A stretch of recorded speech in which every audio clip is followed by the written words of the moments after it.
Alright, all you listeners to the madness out there, welcome back to Under the Radar. And we almost forgot to do our annual tradition of explaining to you fans out there how this show came to be. And it was well over 5 years ago, and this celebration should have began in the beginning of this month. But we went with the date that we came up with the actual concept of Under the Radar. And I say we because one man we gotta majorly thank for the fact that this show exists for the past 5 years is none other than a local Marstownian, and almost said Moustownian, and I don't know if this town would be called Moustownian. But regardless, we have to thank a friend of ours named Butch who came up with the concept of the show Under the Radar after I told them that I was doing this show not under regular means of an AM FM dial sort of show, and he says, "Oh, you're doing the show Under the Radar." So we went with that title ever since. But unfortunately, with that weekend of the 28th of December in 2014 being so crammed up with a trip to the DMV, riding people around, making sure they got home safe, and everything else you could possibly imagine, we couldn't do the show until January 4th.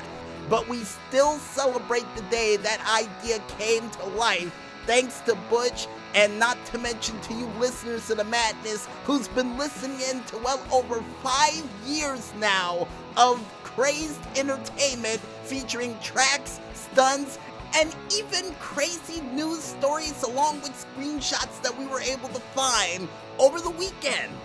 And we really do thank you guys and gals out there for listening in for all this time, for well over 5 years, to a show that originally wasn't even supposed to exist and was going to go away, but came back after 3 months. So with that long history, like the origins of Batman out of the way, folks, I think it's time for us to take out our left-handed scissors and cut out some very interesting newspaper clippings as we go into another interesting edition of yesterday's news. And the reason why we're calling this interesting, folks, is because this past weekend, for those who missed it, it looks like Eddie Murphy once again, for the first time in well over 30 years, would make his return back to Saturday Night Live. And just like I hoped, he would be able to revive all of his classic roles from the world of Saturday Night Live from yesteryear, including not only Mr. Robinson, Gumby, Buckwheat, and Velvet Jones, but the price for admission, folks, and the fact that caused those guys on stage who were involved at WrestleMania to actually lose their composure during the said sketch, the moment of the night for me is Gumby. Besides Mr. Robinson's Neighborhood, Gumby was definitely the moment of the night that stole it for me. So for those who didn't get a chance to watch it, if you were, busy that Saturday or anything along those lines, I highly recommend you head on over to the YouTube page of one man only known as Saturday Night Live to check out the return of Eddie Murphy for yourselves. And here's hoping that it doesn't take another 30 years for this man to make his way back to the world of Saturday Night Live, because he is comedy gold. I don't care what anybody says, definitely comedy gold on Saturday Night Live and in general. And in other news, and in sad news for you fans of the group Yay Sayer, unfortunately after 13 years and 5 albums, this past weekend the band decided to break up as a band. Which is sad. You really do hate to see bands break up, and the fact that this band's been together for 13 years is a little bit of a shocker for me, because I thought this band was around a little bit longer than that. And for those who are wondering out there, they would go on Twitter and say the following: "We have decided that Yay Sayer has reached its end. It's a decision that has not been made lightly or swiftly, but the three of us agree that it's the right one at the right time. we count ourselves lucky to have shared our 15 years as a band with so many people all over the world. To all that have supported us and engaged in our musical universe over the years, we thank you.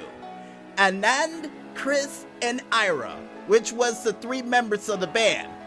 And the only song I remembered from this group comes from Grand Theft Auto 5, which was the song Don't Come Close. And it was a song that would be featured if you picked a certain ending for the story mode of Grand Theft Auto 5 or from the radio station of Radio Mirror Park. And I still love this song to death because of how cool it sounds and how different it is. But they did come out with a couple of other hit songs along the lines of Abling Alp, 1, and Sunrise. But the fact that Don't Come Close doesn't get the credit that it properly deserves, I really do think that they should put that on the list of songs that they did do that's a classic hit thanks to Grand Theft Auto. It seems a lot of songs from the Grand Theft Auto soundtrack does become hits after a while. You know, it's strange, but it works like that somehow.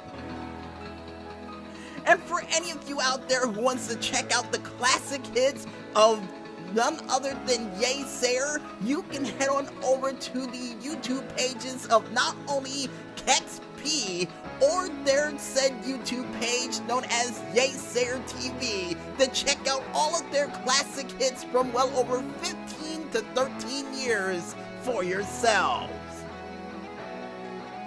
And in other news, for you fans out there who are looking for a metal sort of Christmas in the weirdest ways known possible, then I have some good news for you, because the band, or should I say, the man known as Andy Redfeld, and hopefully we said that name right, would be able to come up with a unique and interesting mashup involving not only Wham, but Slayer with the song known as Last Christmas, Angel of Death.